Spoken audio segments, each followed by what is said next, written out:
पिता भवन उत्सव परम जो प्रभु आय सोय, तो मैं जाऊं कृपायतन सादर देख न सोए। हे प्रभु, मेरे पिता के घर बहुत बड़ा उत्सव है, यदि आपकी आज्ञा हो तो हे कृपाधान मैं आदर सहित उसे देखने जाऊं। कहो नीक मोर मनुभावा, या अनुचित नहीं नवतु पठावा। दक्ष सकल निज सुता बुलाई, हमरे बैर तुम बिसराई।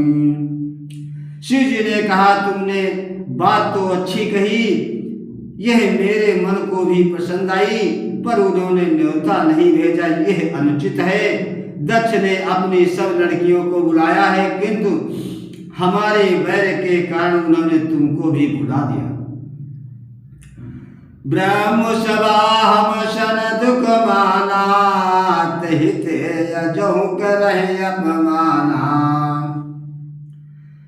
जो बिन बोले जाहु भवानी, और रहय नसील स्नेह न कानी।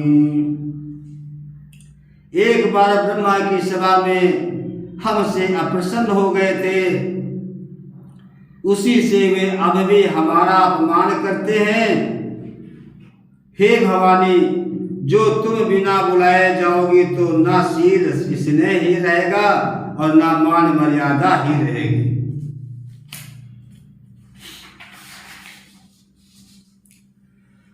जदप मित्र प्रभु पितु गुरु गेहा, अजायो बिन बोलो न सदेहा। तदपि विरोध मानु जा कोई, और तहाँ गए कल्याण न होई। यद्यपि इसमें संदेह नहीं कि मित्र स्वामी पिता और गुरु के घर बिना बुलाए भी जाना चाहिए, तो भी जहाँ कोई विरोध मानता हो उसके घर जाने से कल्याण नहीं होता। भांति अनेक शंभु समुझावा, अभावी बसन ज्ञान उर आवा। कहे प्रभु जाओ जो भी नहीं बुलाए, और नहीं भली बात हमारे भाई। शिव जी ने बहुत प्रकार से समझाया, पर होनहार बस सती के हृदय में बोध नहीं हुआ। फिर शिव जी ने कहा कि यदि बिना बुलाए जाओगी तो हमारी समझ में अच्छी बात न होगी।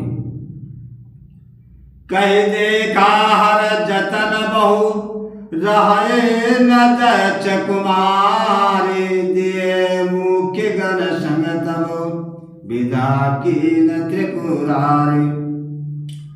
शिव जी ने बहुत प्रकार से कहकर देख लिया, किंतु जब सती किसी प्रकार भी नहीं रुकी, तब त्रिपुरारी महादेव जी ने अपने मुख्य गणों को साथ देकर उनको विदा कर दिया।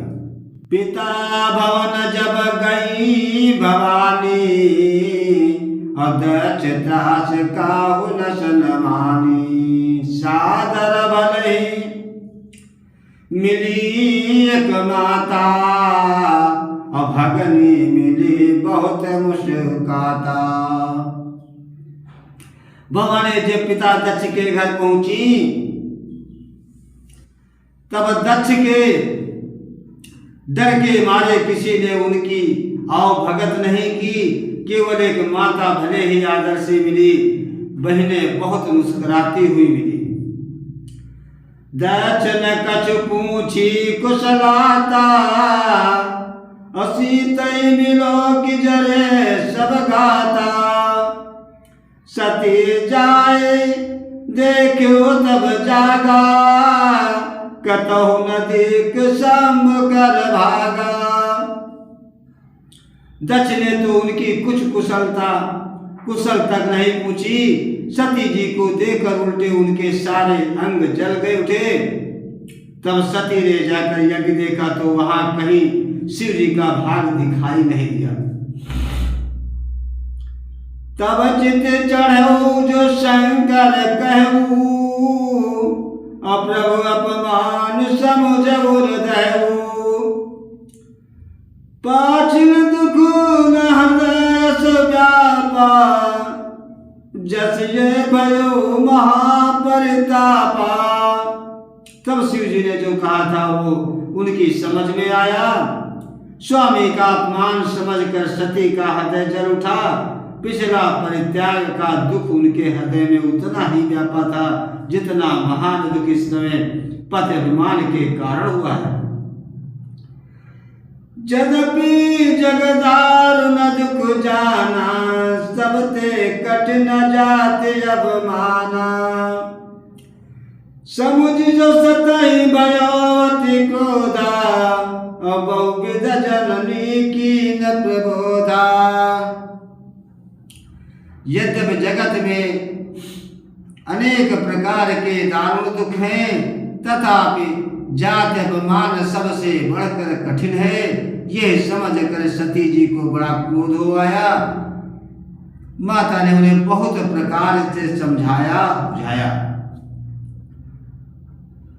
शिव अपमानु न जाए सही, हृदय न होय प्रबोधु।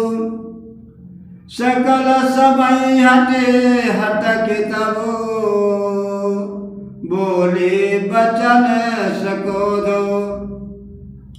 परंतु उनसे शिव जी का अपमान सहा नहीं गया। इससे उनके हृदय में कुछ भी प्रबोध नहीं हुआ। तब वे सारी सभा को हठपूर्वक डांट कर क्रोध भरे वचन बोली। सुनो सभा सद सकल मुनिंदा, सुनो सभा सद सकल मुनिंदा। कहे सुनी जिन शंकर निंदा, सो पल तुरत लाभ सब काहूं। बनी बात पछताव पिताहूं। हे सभासदों और सब मुनि सुनो, जिन लोगों ने यहाँ शिव जी की निंदा की या सुनी है, उन सबको उसका फल तुरंत ही मिलेगा और मेरे पिता दक्ष भी भली भांति पछताएंगे।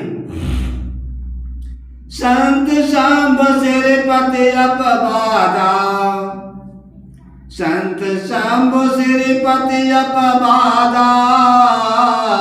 सुनव जहाता शिवर जादा, काटवतास जीव जो बसाई। श्रवण मुदिन चलय पराई। जहाँ संत शिव जी और लक्ष्मीपति विष्णु भगवान की निंदा सुनी जाए, वहाँ ऐसी मर्यादा है कि यदि अपना यश चले तो, यदि अपना वश चले तो उस निंदा करने वाले की जीभ काट ले, और नहीं तो कान मूंद कर यहाँ से भाग जाए। जगदा तमाम है सपुरारी, जगत जनक सबके हितकारी। पिता मंदमति निंदत तेहि, दक्ष शुक संभोया देहि। त्रिपुर दैत्य को मारने वाले भगवान महेश संपूर्ण जगत के आत्मा हैं। वे जगत पिता और सबका हित करने वाले हैं। मेरा मंद बुद्धि पिता उनकी निंदा करता है, और मेरा ये शरीर दक्ष ही के वीर से उत्पन्न है। तजी हो तुरत देहत हेतु, उरदर चंद्र भोल ब्रस केतु। अस कहि जोग यज्ञ तनु जाला, भयो सकल मक हाहाकारा। इसलिए चंद्रमा को ललाट पर धारण करने वाले बृहस्पति शिव जी को हृदय में धारण करके मैं इस शरीर को तुरंत ही त्याग दूंगी। ऐसा कहकर सती ने